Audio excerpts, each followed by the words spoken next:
కేంద్ర ప్రభుత్వం అవలంబించబోతున్న యూసీసీ చట్టానికి తాము వ్యతిరేకమని ముఖ్యమంత్రి జగన్మోహన్ రెడ్డి నెల్లూరు సభలో ప్రకటించడం హర్షణీయమని వైసీపీ మైనార్టీ నాయకుడు హయత్ బాబా తెలియజేశారు. నెల్లూరు నగరం మాగుంట లేఅవుట్లోని జిల్లా వైసీపీ కార్యాలయంలో ఆయన మీడియా సమావేశం ఏర్పాటు చేసి మాట్లాడారు. రాష్ట్రం అభివృద్ధి చెందాలంటే మళ్లీ ముఖ్యమంత్రిగా జగన్మోహన్ రెడ్డిని చేసుకోవడం మనందరి బాధ్యత అన్నారు. ముస్లిం మైనార్టీలపై పాపాలు చేసే బీజేపీతో తెలుగుదేశం పార్టీ జతకట్టిందని మండిపడ్డారు. చంద్రబాబు నాయుడు కేవలం అధికార దాహంతో అబద్దాలు పలుకుతున్నారని దుయ్యబట్టారు. వైసీపీ స్థాపించినప్పటి నుంచి ముస్లింలకు అత్యంత రాజకీయ ప్రాధాన్యత ఇచ్చారన్నారు. జిల్లాలో ముస్లింలంతా ఒక తాటిపై నిలబడి రానున్న ఎన్నికల్లో వైసీపీకి తిరిగి పట్టం కట్టాలని ఆయన కోరారు. ఈ కార్యక్రమంలో ముస్లిం మైనార్టీ నాయకులు కంతరలి, ఇస్మాయిల్ కాదరి తదితరులు పాల్గొన్నారు.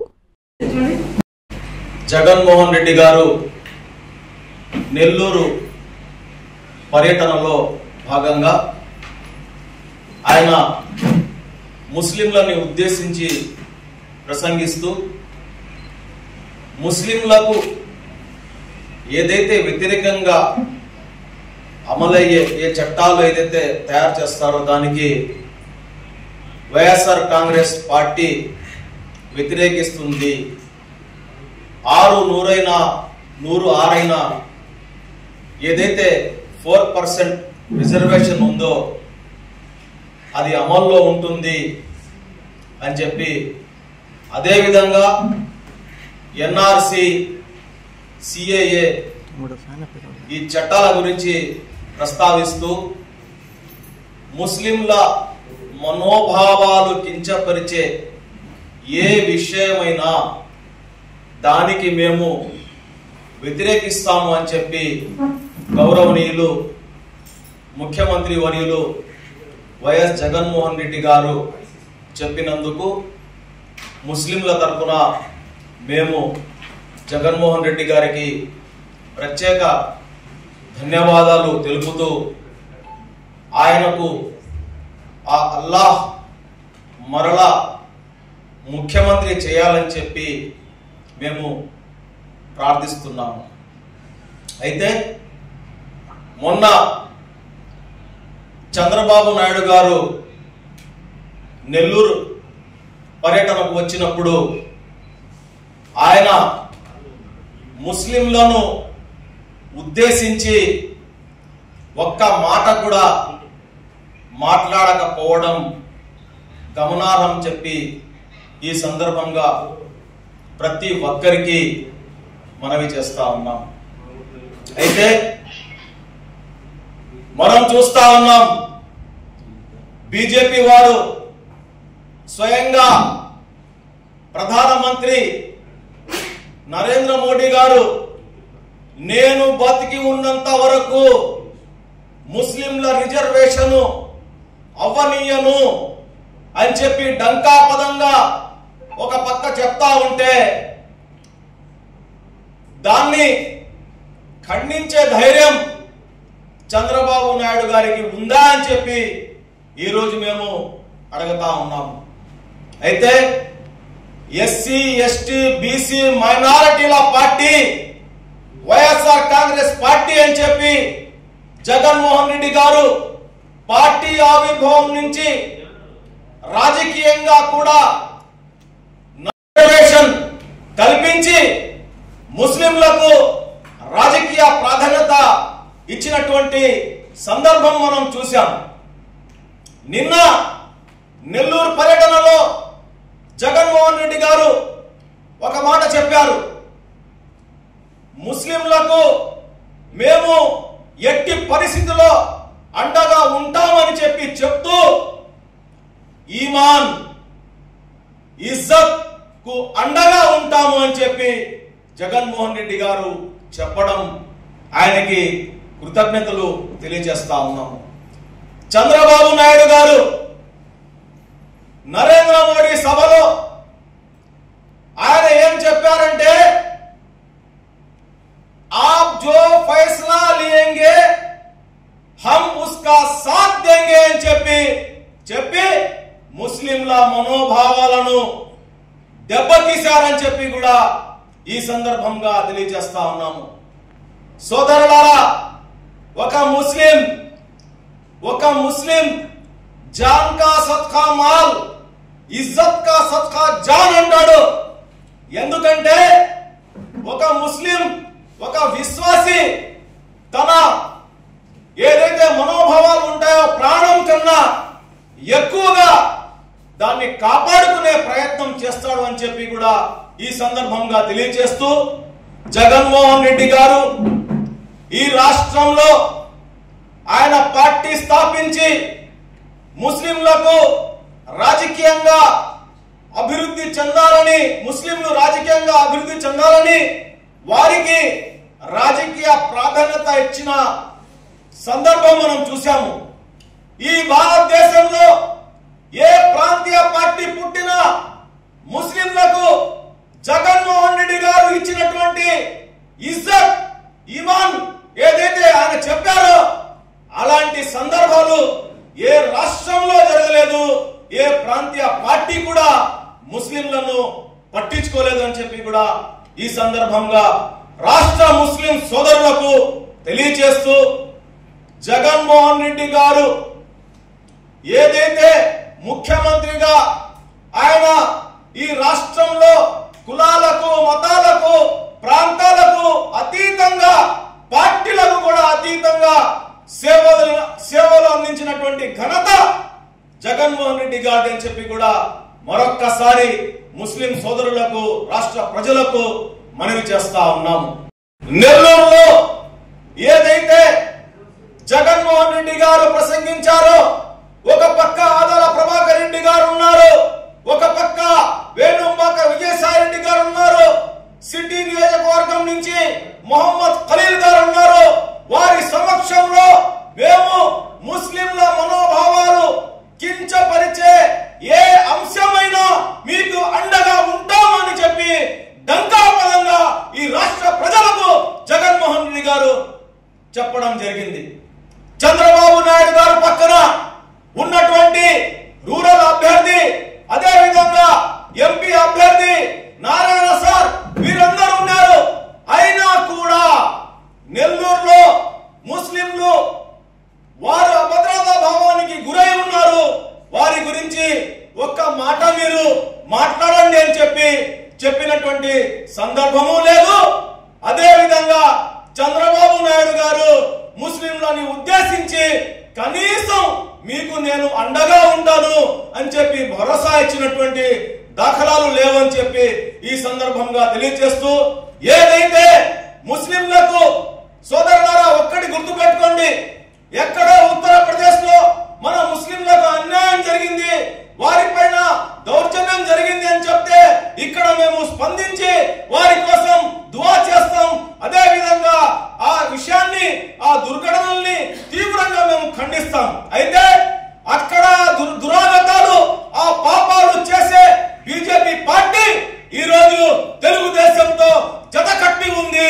ఈ రాష్ట్రంలో కూడా అలాంటి పరిస్థితులు రేపు వస్తాయి. ఒకవేళ తెలుగుదేశం అధికారంలో వస్తే మనమందరము హిందూ ముస్లిం సోదరులు కుటుంబ సభ్యుల్లాగా ఉన్నాము. మేము ఆ యొక్క మనశ్శాంతిని కోల్పోతాము. మా మధ్య చిచ్చు పెట్టే పార్టీ ఈ రోజు తెలుగుదేశంతో జత కట్టి ఉందని చెప్పి మరొక్కసారి రాష్ట్ర ప్రజలకి గుర్తు చేస్తూ, సోదరులారా, మేము ఏదైతే వైఎస్ఆర్ కాంగ్రెస్ పార్టీ చేసిందో దాని గురించే మాట్లాడుతున్నాము. చెప్పిన మాట తప్పని, చెప్పిన మాట తప్పని ముఖ్యమంత్రి జగన్మోహన్ రెడ్డి గారు. కాబట్టి ఆయన బహిరంగంగా ముస్లింలకు మాట ఇచ్చారు. కాబట్టి ముస్లిం సోదరులారా, రాష్ట్ర ప్రజలారా, ప్రతి ఒక్కరు గమనించండి. కళ్ళబొల్లి మాటలు చెప్పి కేవలం నేను అధికారంలోకి వచ్చేస్తే చాలు, అధికార దాహంతో చంద్రబాబు నాయుడు గారు ఆయన స్థిరత్వం కోల్పోయి ఆయన లేనిపోని మాటలు మాట్లాడేస్తూ కేవలం ముస్లింల ఓట్ల కోసమే ఆయన మాట్లాడుతున్నారు తప్ప నేను భద్రత కల్పిస్తాను అని చెప్పినటువంటి దాఖలాలు లేవు. ఎందుకంటే అక్కడ బీజేపీ పార్టీ ఆయన చెప్పే వ్యాఖ్యలని ఒప్పుకోదు అని చెప్పి ఈ సందర్భంగా తెలియజేస్తూ, నెల్లూరు రూరల్ ప్రజలారా, నెల్లూరు సిటీ ప్రజలారా, నెల్లూరు జిల్లా ప్రజలారా, ప్రతి ఒక్కరూ ఆలోచించండి. బీజేపీ, టీడీపీ వీళ్ళు కేవలం అధికారం కోసమే మాట్లాడుతా ఉన్నారు. వీళ్ళకి పేద ప్రజల బతుకుల గురించి అవసరం లేదు. పేదలు ఎట్టపోయినా వారికి అవసరం లేదు. కాబట్టి పేదల పార్టీ, బడుగు బలహీన వర్గాల పార్టీ, ఎస్సీ ఎస్టీ బీసీ మైనారిటీల పార్టీ వైఎస్ఆర్ కాంగ్రెస్ పార్టీ అని చెప్పి నేను మరొక్కసారి మనవి చేస్తూ, సోదరులారా, ఈ రాష్ట్రంలో ఎస్సీలు ఎస్టీలు బీసీలు సుఖంగా ఉండాలంటే, వారికి పథకాలు అందాలంటే, ఈ రాష్ట్రం అభివృద్ధి చెందాలంటే జగన్మోహన్ రెడ్డి గారికి ముఖ్యమంత్రి చేసుకోవాల్సినటువంటి అవసరం ఈ రోజు మాకు ఉంది అని చెప్పి, మన బాధ్యత జగన్మోహన్ రెడ్డి గారిని సీఎం చేసుకోవడం మన బాధ్యత అని చెప్పి తెలియపరుస్తూ, ఇన్ని రోజులు మనం చూసాం, ఒక మంత్రి చెప్పినా తెలుగుదేశం వారు దాన్ని రకరకాలుగా జగన్మోహన్ రెడ్డి గారు చెప్పాలి అని చెప్పారు. విజయసాయి రెడ్డి గారు కూడా చెప్పారు, మేము ముస్లింలకు అండగా ఉంటాం, యూసీసీ ఎలాంటి చట్టాలు వచ్చినా మేము దాన్ని వ్యతిరేకిస్తామని చెప్పి, ఎక్కడ కూడా ఏ రోజు కూడా వాళ్ళు నమ్మకుండా జగన్మోహన్ రెడ్డి గారిని చెప్పండి అని చెప్పి చెప్పడం జరిగింది. కాబట్టి ఈ రోజు స్వయంగా జగన్మోహన్ రెడ్డి గారు నెల్లూరు నడి బోర్డులో గాంధీ బొమ్మ సెంటర్ లో వేల మంది ప్రజల సాక్షిగా మీడియా ముఖంగా ప్రతి ఒక్కరికి డంకా పదంగా ఈ రాష్ట్ర ప్రజలకు జగన్మోహన్ రెడ్డి గారు భరోసా ఇస్తూ, పేద ప్రజలకు భరోసా ఇస్తూ, అదే విధంగా ముస్లింలకు భరోసా ఇచ్చినటువంటి సందర్భం మేము చూసాం. కాబట్టి ఈ రోజు మేము ప్రతి ఒక్కరిని వేడుకునేది ఒక్కటే, జగన్మోహన్ రెడ్డి గారు ఈ రాష్ట్రానికి ముఖ్యమంత్రి అయితేనే మనం అందరం సుఖంగా ఉంటాము, సుభిక్షంగా ఉంటాము, ఈ రాష్ట్రం అభివృద్ధి చెందుతుందని చెప్పి కూడా మరొక్కసారి తెలియజేస్తూ, మనం జగన్మోహన్ రెడ్డి గారికి మళ్ళీ ముఖ్యమంత్రి చేసుకోవాలి అని చెప్పి సెలవు తీసుకుంటున్నాను. నమస్కారం. పాత్రికేయులకు కూడా నా నమస్కారం. ముఖ్యంగా ఈ ప్రెస్ మీట్ పెట్టడానికి కారణం ఏమంటే,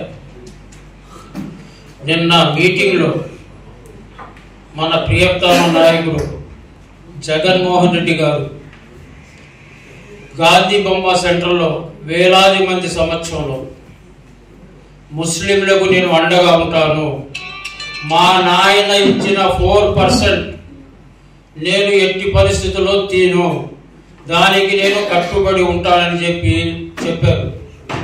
కొంతమంది తెలుగుదేశం వాళ్ళు మొన్న చంద్రబాబు నాయుడు గారు వచ్చినప్పుడు నేను అడిగా వాళ్ళకి, మన తెలుగుదేశంలో ఉండే ముస్లిం సోదరులకి, అయ్యా మీ చంద్రబాబు నాయుడు బీజేపీతో కలిసి ఉన్నారు కదా, కనీసం 4% బీజేపీ తీసుకొస్తారని చెప్తున్నారు కదా, మీరు చంద్రబాబు నాయుడుతో ఒక స్టేట్మెంట్ అయినా ఇప్పించారా అంటే, మీ జగన్మోహన్ రెడ్డి గారు చెప్పారా అన్నారు.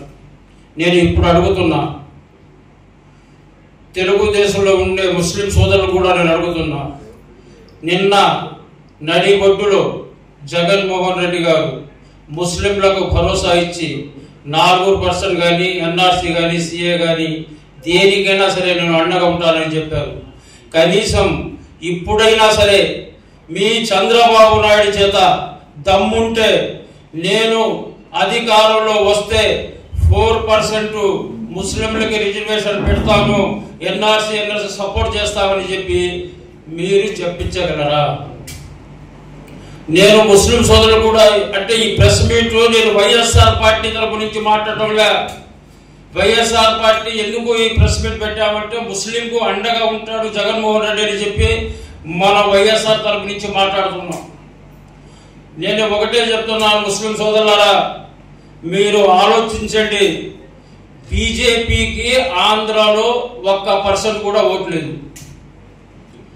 ఈడ 4% మన ప్రియతమ నాయకుడు స్వర్గీయ రాజశేఖర రెడ్డి గారు ముస్లింలు కూడా వెనకబడతనం ఉందని చెప్పి 4% పెట్టాడు. దానివల్ల మన ముస్లింలు డాక్టర్లు కానీ, పోలీసు కానీ, ఇంజనీర్లు కానీ చాలా మంది ఉద్యోగాలు సంపాదించుకున్నాడు. దీనికి ఎట్లా రద్దు చేయాలని చెప్పి 20 సంవత్సరం ఉన్నా సరే మనం ఆంధ్రాలో బీజేపీ రాదు అని ఒక నిర్ణయించి ఆయన ఏం చేసుకున్నారంటే, ఒక బంగారు బాతుగుడ్డు చంద్రబాబుని పట్టుకున్నారు. చంద్రబాబు నాయుడిని పట్టుకుంటే ఆయన భుజం మీద తుపాకీ పెట్టి ఉన్నారు. ఇప్పుడు ముస్లిం సోదరులారా ఆలోచించండి, తుపాకీ పెట్టి ఉన్నారు. మనం తెలుగుదేశం కాదు ఓట్లేసింది కూటమికి, ఎన్డీఏ కూటమికి. ఇప్పుడు ఎన్డీఏ కూటమికి కన్నా ఓటేస్తే కర్మచాలక ఎన్డీఏ కూటమి కన్నా ఆంధ్రాలో వస్తే మన భుజం మీద పెట్టున్న తుపాకీ ముందు 4% కొట్టి పారేస్తాడు. ఇది సత్యం. నేను చేతులు జోడిస్తున్నా. రాజకీయం అంటే రాజకీయంగా చేసుకోండి, కానీ మా పిల్లల భవిష్యత్తును నాశనం చేయకండి. మనం కాదు, మనం పోయిన తర్వాత మన పిల్లకాయలు మమ్మల్ని ఏ విధంగా చేస్తారో అని చెప్పి ఒకసారి గమనించండి. ఏదో ఇలా వైఎస్ఆర్ పార్టీలో కూర్చొని మనం ఏదో తెలుగుదేశానికి వ్యతిరేకంగా కాదు సోదరులారా. 18 సంవత్సరాలు 20 సంవత్సరాల నుంచి ఈ రోజు రిజర్వేషన్లు అమలవుతున్నాయి. అదే ఎన్డీఏ కూటమిగా వస్తే మీరు స్టేట్మెంట్ కూడా చూశారు. అమిత్ షా స్టేట్మెంట్ కానీ, కిషన్ రెడ్డి స్టేట్మెంట్ కానీ అన్ని చూశారు. ఎట్టి పరిస్థితుల్లో ముస్లిం రిజర్వేషన్ను రద్దు చేస్తామని. కానీ నెల్లూరుకి వస్తే షాదీ మహల్లో ఆత్మీయ సభ పెట్టారు చంద్రబాబు నాయుడు. ఒక్కరైనా సరే కొంతమందిని పేటాడిని ముందుగానే చెప్పుకొని వాళ్ళ చేత ప్రశ్నలు చెప్పి జవాబు చెప్పించుకున్నారు. కనీసం ఒక్కడైనా సరే సార్ ఈ విధంగా చెప్తున్నారు, మీరు ప్రభుత్వంలో కన్నా వస్తే ముస్లింల రిజర్వేషన్ రద్దు చేస్తారా పెట్టిస్తారని చెప్పే దమ్మున్న మగవాడు ఆడెవరు లేరు. అందుకని నేను చేతులు జోడి మరీ చెప్తున్నాను, మీరు తెలుగుదేశంలో ముస్లిం సోదరులారా అందరూ గమనించండి. మన స్వార్థం కోసం మా పిల్లకాయల భవిష్యత్తుని నాశనం చేయబాకండి. ఇదే నేను మనస్ఫూర్తిగా చెప్తున్నాను. ఒక పార్టీగా ఇది కానీ కాదు. జగన్మోహన్ రెడ్డి గారు వస్తేనే మా ముస్లింకి ఉంటుంది. రాజకీయంలో కూడా రిజర్వేషన్ ఇచ్చాడు. ఈ రోజు 7 మంది ఎమ్మెల్యేలకు 7 మంది ఎమ్మెల్యే సీట్ ఇచ్చారు. అదే కర్నూలులో హఫీజ్ ఖాన్ ఆయన పదవికి త్యాగం చేస్తే అంతలా కర్నూలులో అంత వేలాది మందిలో చెప్పాడు, నా కోసం హఫీజ్ ఖాన్ గారు ఈ సీటుని త్యాగం చేశారు. నా ప్రభుత్వం కన్నా వస్తే నేను హఫీజ్ ఖాన్ ని రాజ్యసభకు పంపిస్తానని చెప్పున్న దమ్మున్న నాయకుడు మన జగన్మోహన్ రెడ్డి గారు. అదే చూడండి, రోలర్లో అజీజ్ భాయ్ ఎవరు లేనప్పుడు ఈ తెలుగుదేశాన్ని భుజాన్ని వేసుకొని మోసాడు. ఈ రోజు 4 సంవత్సరాలు అతని చేత పని చేపించుకొని 6 నెలలు ఎలక్షన్ ఉండగా అతని గొంతు కోసేసి వేరే మనిషికి ఇచ్చేశాడు. కనీసం ముస్లిం ఆత్మీయ సభలైనా సరే నా కోసం అజీజ్ భాయ్ గారు త్యాగం చేశారు, నేను గన పదవిలో వస్తే మా అజీజ్ భాయ్కి ఫలానా పదవి ఇస్తానని చెప్పిన చంద్రబాబు నాయుడు చెప్పలా. పైన ప్రేమ లేదు అతనికి. 2014 చూసాం, ఒక్క మినిస్టర్ పదవి కూడా ఇలా. అదే నారాయణకి ఆయన గెలవకపోయినా ఎమ్మెల్సీ సీట్ ఇచ్చి మంత్రి పదవి ఇచ్చాడు. అదే చంద్రబాబు నాయుడు సార్కి మంత్రి పదవి ఇచ్చారు. ఏ ముస్లింలు లేరా? ఎమ్మెల్సీ చేసి మన ఇచ్చి ఉంటే మంత్రి పదవి ఇవ్వచ్చు కదా. ఇవన్నీ మీరు ఆలోచించుకోండి ముస్లిం సోదరులారా. నెల్లూరు రూరల్ ముస్లిం సోదరులారా, సిటీ ముస్లిం సోదరులారా, ఒక్క ముస్లింకి 74 సంవత్సరాల తర్వాత జగన్మోహన్ రెడ్డి గారు ముస్లింకి సీట్ ఇచ్చారు. అదే వేమిరెడ్డి ప్రభాకర్ రెడ్డి గారు మా భార్య ప్రశాంత్ రెడ్డికి అని చెప్తే లేదు, నెల్లూరులో 74 సంవత్సరాల నుంచి ముస్లింలు ఎవరికి ఇలా వాళ్ళు కూడా పైకి రావాలా, వాళ్ళు కూడా అండగా ఉండాలని చెప్పి ఈ రోజు ఖలీల్ భాయ్ గారికి ఎమ్మెల్యే సీట్ ఇచ్చారు. అతనికి తెలుసు నేను ఈకపోతే వేమారెడ్డి ప్రభాకర్ రెడ్డి ప్రశాంతమ్మారెడ్డి పార్టీ మారిపోతారని. కూడా మారిపోయినా పర్వాలేదు, నేను మాట ఇచ్చాను. నెల్లూరు సిటీలో 60-65 వేల మంది ముస్లింలు ఉన్నారు, వాళ్ళకి తప్పనిసరిగా పైకి తీసుకురావాల రాజకీయంగా కూడా అని చెప్పి ఒక సామాన్యుడికి ఎమ్మెల్యే టికెట్ ఇచ్చారు. చరిత్రలో మీకు కూడా తెలుసు. ఎవరైనా ఇచ్చారా? నేను ప్రశ్నిస్తున్నా. ఈ రోజు కొంతమంది స్వార్థం కోసం నారాయణ గారు పోయి పండవాలు వేసుకొని మా ముస్లింలు మనం ఎప్పుడు పోయినా మా ముస్లిం నెల్లూరులో ముస్లిం చేస్తున్నారు, ఒక ఎమ్మెల్యే సీట్ ఇలా అన్నారు. ఈ రోజు సీట్ ఇచ్చాడు. ఒక్కసారి కన్నా గెలిపిస్తే ఏ పార్టీ వచ్చినా మన నెల్లూరులో సిటీలో ముస్లింలే వస్తారు. ఓడిపిస్తే 70 సంవత్సరాలు వెనక్కి వెళ్ళిపోతాం. ఇదన్నీ గుర్తుపెట్టుకొని మీరు ఓటేసేటప్పుడు ఒక్క నిమిషం ఆలోచించుకునివ్వండి. పొరపాటు జరిగిందా మళ్ళీ 5 సంవత్సరాల దాకా మనం ఎంత గింజుకున్నా లాభం లే. అందుకే నేను మళ్ళీ కోరుతున్నా, మన స్వార్థము మన ఇది ఉంటే పక్కన పెట్టండి. మా ముస్లిం సోదరులకు జగన్మోహన్ రెడ్డి గారి నమ్మకస్తుడు. రూరల్లో మన ఆదాల ప్రభాకర్ రెడ్డి గారు చూస్తున్నాం. నేను ఆయనతో దాదాపు 1.5 సంవత్సరాల నుంచి ట్రావెల్ చేస్తున్నా. మా పొదలకో రోడ్లో ఖబరస్థాన్ ఉంది. దానికి 20 సంవత్సరాల నుంచి ఎంతోమంది నాయకులు గడపోయాం, ఎంతోమందికి పోయాం. సార్ మనం చచ్చిపోతే టౌన్లోకి రావాలా, జుమ్మా మసీదు ఖాళీ మసీదు రావాలా, బండి మాట్లాడుకుంటే 4,000 వస్తుంది. ఈ పక్క అంతా లేబర్ ఉన్నారు, లేక్యూ కాలనీ, అవతల జ్యోతి నగరు, అవతల పోస్టల్ కాలనీ, జెడ్పీ కాలనీ, వీళ్ళంతా చచ్చిపోతే మాకు ఖబరస్థాన్ లేదు సార్, మాకు ఎంత అవుద్దని చెప్పాడు. సార్ 35 లక్షల రూపాయలు అవుద్దని చెప్తే సరే నేను 2 నెలలు చేపిస్తాను. నేను కూడా అనుకున్నా అందరూ నాయకులు చెప్పినట్టు ఈయన కూడా చెప్పాడని. కరెక్ట్గా 2 నెలల తర్వాత మమ్మల్ని పిలిపించి ఆయన ఎంపీ నిధుల్లో 35 లక్షల రూపాయలు శాంక్షన్ చేసి ఈ రోజు ఖబరస్థాన్ ఎటువంటి పోయి చూడండి, ఒకసారి 2 ఎకరాలు పార్క్ లాగా సిమెంట్ లోపల సిమెంట్ రోడ్లు అన్ని అయిపోయినాయి. ఆదాల ప్రభాకర్ రెడ్డి గారు మాటలు తక్కువ, పని ఎక్కువ. అందుకని సోదరులారా, ఈడ సిటీలో ఖలీల్ అహ్మద్ని, మన రూరల్లో ఆదాల ప్రభాకర్ రెడ్డి గారిని మా ముస్లిం సోదరులు కూడా గెలిపిస్తుంటారని చెప్పి మనస్ఫూర్తిగా కోరుకుంటూ సెలవు. ఎన్ఎల్ హాస్పిటల్స్ అత్యుత్తమ వైద్య సేవలు సామాన్యులకు అందుబాటులో. అపార అనుభవం గల వైద్య నిపుణులు doctor Nagendra Prasad Kulari, managing director, గుండె వ్యాధి వైద్య నిపుణులు గారి ఆధ్వర్యంలో cardiology, neurology, surgical gastroenterology, orthopaedic, ప్రసూతి మరియు గైనకాలజీ, పల్మనాలజీ, జనరల్ మెడిసిన్, మరెన్నో పలు విభాగాల వైద్య సేవలు. అత్యాధునిక ఎక్విప్మెంట్ గల ఐసీయూ, ఆపరేషన్ థియేటర్, క్యాథ్లా, 24/7 ఎమర్జెన్సీ మరియు క్రిటికల్ కేర్, అడ్వాన్స్డ్ మిషనరీ గల ల్యాబ్, సిటీ స్కాన్, ఎక్స్రే, అన్ని కంపెనీల హెల్త్ ఇన్సూరెన్స్ సౌకర్యం కలదు. అందరికీ అందుబాటులో అత్యాధునిక వైద్య సేవలు అతి తక్కువ ఖర్చులో. ఎన్ఎల్ హాస్పిటల్స్, పివిఆర్ కళ్యాణ మండపం ఎదురుగా, అన్నమయ్య సర్కిల్ దగ్గర, మాగుంట లేఅవుట్, నెల్లూరు.